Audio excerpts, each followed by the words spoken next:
Today we're going to review types of fiction and then do a little activity independently after that. So just remember, if you are doing this at home, this doesn't really apply to you as much, but more so if you're in class, these are the things that you need to follow. So just a reminder, fiction are stories that are based on imagination, not facts. Okay. Fictional texts contain unrealistic characters, settings that do not exist, or events that never actually happened. So these are our different types. We have realistic fiction, historical fiction, we have science fiction, we have mystery, fairy tales, tall tales, fantasy, myth, and folk tales and fables, which we're going to go over each of those definitions here together. So I've already matched these for you so that way you have these to refer back to. So a make-believe stories that include events that are impossible, such as talking animals, wizards, zombies, magical powers, or superheroes, that's going to be your fantasy stories.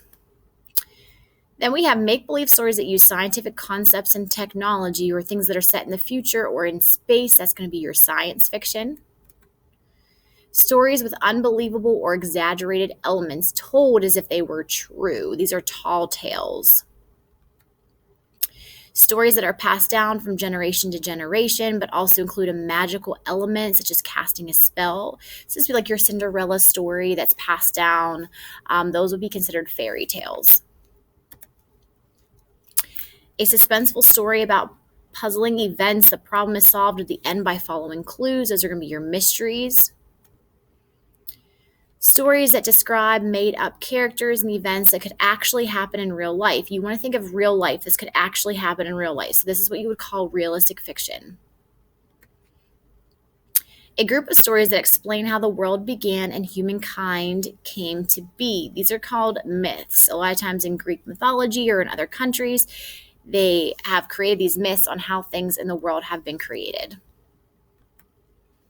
Stories that take place in a particular time period in the past. The setting is often real, but the characters are made up. So this would be historical fiction if it deals with the past.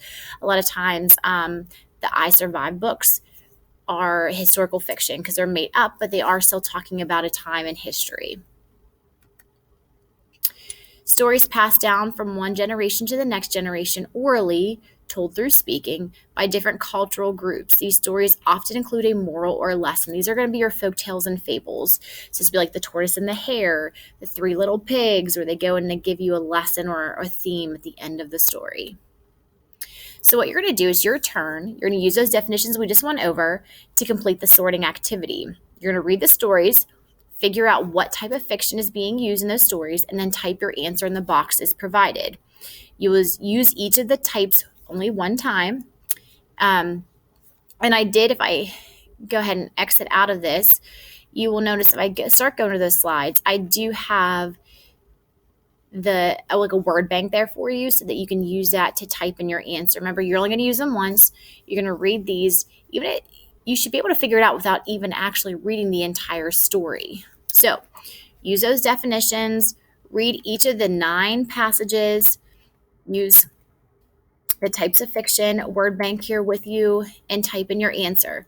When you are done, you're going to turn that in. This is going to be worth some points, so make sure that you double check over your answers. If you have any questions, please let me know.